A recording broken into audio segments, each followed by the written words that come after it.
Hello दोस्तों मैंने अभी अभी नेटफ्लिक्स पर बॉर्डकिन नाम का एक नया शो हिंदी में देखकर कंप्लीट किया है।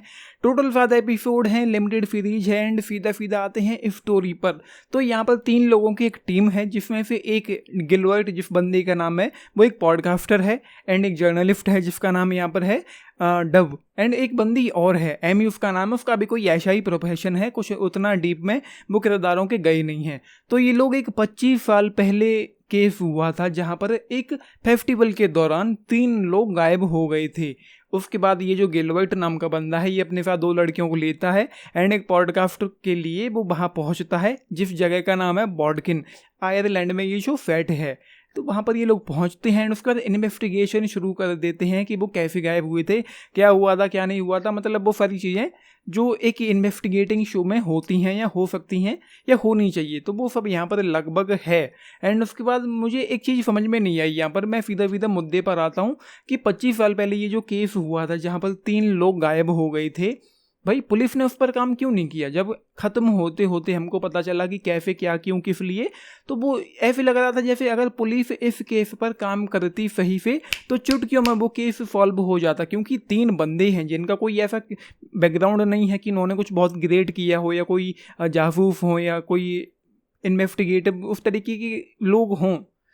तो मतलब इन लोगों ने जब उसको हल कर लिया है तो भाई हो सकता है उस ज़माने में पुलिस भी इस केस को आसानी से हल कर सकती थी। एंड उसके बाद ये शो, भाई मतलब मैं क्या ही कहूँ कि मैंने अभी अभी क्या देख कर कंप्लीट किया है। सबसे पहले एक चीज़ कहना चाहता हूँ, राइटिंग इस शो की पूरी तरह से ही घटिया है। ट्रीटमेंट के नाम पर इस शो में कुछ भी नहीं है, ना इंटेंसिटी है ना एक्साइटमेंट है कि यहाँ पर हु डन इट वाला सिनेरियो है। अब उसमें आपको एक वो वाली बात होनी चाहिए, एक सस्पेंस होना चाहिए, आपको ये लगे कि ये क्या हुआ है, क्यों हुआ है, किसने किया, कौन हो सकता है इसके पीछे।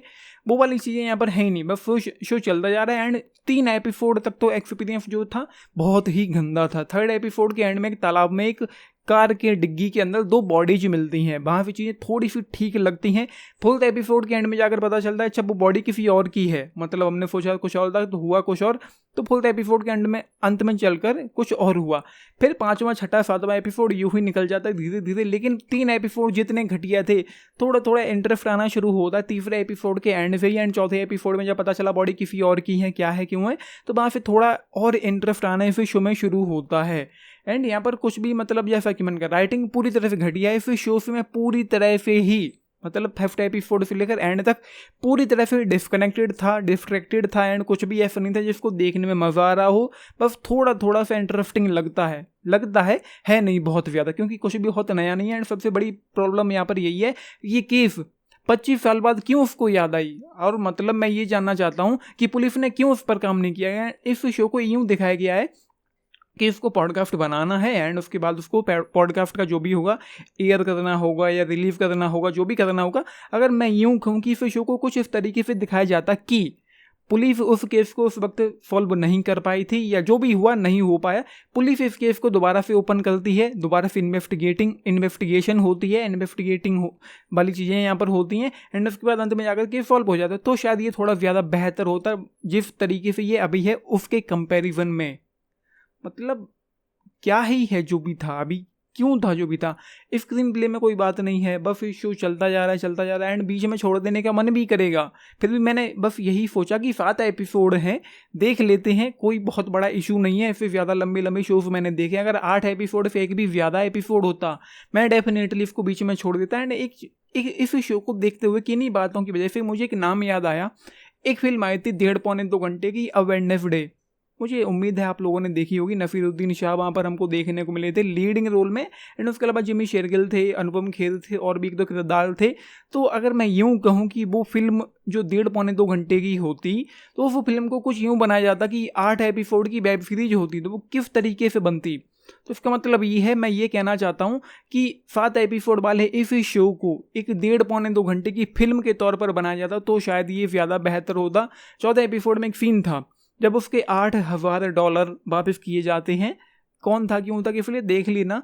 तो उसका जो इंटरेस्ट था एंड इंटरेस्ट के बाद वाली जो बातें थी, जो पंच मशीन एंड वो जो भी था, वो थोड़ा सा ठीक लगा, थोड़ा सा इंटरेस्टिंग लगा। एंड उसके बाद यहाँ पर कुछ भी बस खास हो नहीं रहा है एंड फाइनल एपिसोड में जाकर शो खत्म हो जाता है। एंड उसके बाद और इसे ख़त्म कर दिया गया है, मतलब सीज़न 2 से शो का नहीं आना है, जो भी यही है। बाकी पेसिंग हो, राइटिंग हो, स्क्रीन प्ले हो, डायरेक्शन हो, राइटिंग हो, जैसा कि मैंने कहा उसमें कोई बात यहाँ पर नहीं है। 7 एपिसोड मतलब यूँ फील होते कि मैं मतलब इस शो को पता नहीं कब से देखता जा रहा हूँ एंड मज़ा नहीं आ रहा। हाँ, तो एक चीज़ अच्छी हुई है कि इसको ख़त्म कर दिया गया है। अगर सीज़न 2 भी आना भी होता तो मैं कौन सा इसको देखने जा रहा था। एंड जब सारी खुद गुत्थी सॉल्व हो भी गई तब भी कुछ वो वाला लगा नहीं कि भाई मैंने कुछ एक इस तरीके का शो देखा है जिसमें एक हुडनेट वाला सिनेरियो हो सकता था या इन्वेस्टिगेटिंग टाइप की चीज़ें होती। क्योंकि इन्वेस्टिगेशन भी अगर होती है तो वो अपने आप में बहुत इंटरेस्टिंग चीज़ें होती हैं, बहुत कुछ आपको सीखने को मिल सकता है कि किस तरीके से इन्वेस्टिगेशन होती है। लेकिन यहाँ पर तो वो 3 लोग लगे पड़े रहते हैं, बस शो चलता जा रहा है। इन्वेस्टिगेशन में भी कुछ भी उतना खास नहीं। तो ले देकर बात यह है कि एक मेरी नज़र में बिलो एवरेज शो है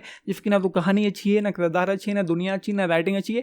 किरदारों को, इसकी दुनिया को बिल्कुल भी एक्सप्लोर, बिल्कुल भी डेवलप नहीं किया गया। किसी भी किरदार में आप उतना अच्छे से डीपली जाकर इन्वेस्ट ही नहीं हो पाते कि आपको लगे कि किसी के साथ कुछ अच्छा बुरा हो रहा है तो फर्क पड़े। फाइनल एपिसोड में एक बॉम्ब ब्लास्ट हुआ, घंटा फर्क नहीं पड़ा था कुछ भी। एंड 5वें एपिसोड में मैंने देखा कि चीज़ें बस रिवर्स में जा रही हैं, मतलब कुछ एक नॉन लीनियर वाला मैनर में अचानक से ये शो चल पड़ता है। लेकिन 5वें एपिसोड में ही वो था। तो वीडियो फिजूल में लंबा हो रहा है जिसकी ज़रूरत नहीं है, बहुत ज़्यादा लेंदी, बहुत ज़्यादा ठंडा, पूरी तरह से बोरिंग। एंड मैं लगभग पूरी तरह से डिस्कनेक्टेड था। जो डायलॉग थे वो ऊपर से निकल के बाउंसर जा रहे थे। तो मेरी नज़र में एक बिलो एवरेज का शो है जिसको नहीं देखना चाहिए। उसके बाद गालियाँ भी हैं। एक किसी एपिसोड में फुली नेकेड न्यूड सीन्स भी यहाँ पर थे। तो वो है, बाकी किरदारों पर एटलीस्ट अच्छे से काम यहाँ पर करना चाहिए था जस्ट 1 आउट ऑफ 5 इस शो के लिए, क्योंकि कुछ भी नया नहीं है यहाँ पर, हमको कुछ भी नया देखने को नहीं मिला है। बाकी 10 में से आज मेरे पास देने के लिए कुछ भी नहीं है इस शो के लिए, मतलब मैं 10 में से क्या ही दूँ, जस्ट 1 आउट ऑफ 5 इस शो के लिए। मुझे लगता है कि स्किप कर देना चाहिए। ये एक टाइम वेस्टिंग शो साबित हुआ। मुझे लग रहा था कि ये कुछ इंटरेस्टिंग सा हो सकता है, लेकिन एक टाइम वेस्टिंग है। आपने देखा है, देख रहे हैं, लिख के बताना आप लोगों के इस पर क्या टिक। एंड जैसा कि मैंने कहा है, एक बार फिर कह देता हूँ, पहले 3 एपिसोड तो पूरी तरह से ही बकवास थे। उसके बाद थोड़ा सा इंटरेस्टिंग लगता है, थोड़ा इंटरेस्ट आना शुरू होता है, लेकिन इतना भी नहीं होता कि चीज़ें आपके दिमाग में घुसने लगें। डायलॉग से पूरी तरह से ही बाउंसर जाते हैं। शो पूरी तरह से ही ठंडा रहता है। राइटिंग के लिहाज से पूरी तरह से ही बकवास रहता है। वो ये है, आप लोगों ने देखा, लिख के बताना। बाकी लाइक शेयर सब्सक्राइब भी करना चैनल को, video. And this is Nitish, I am signing off. Thank you.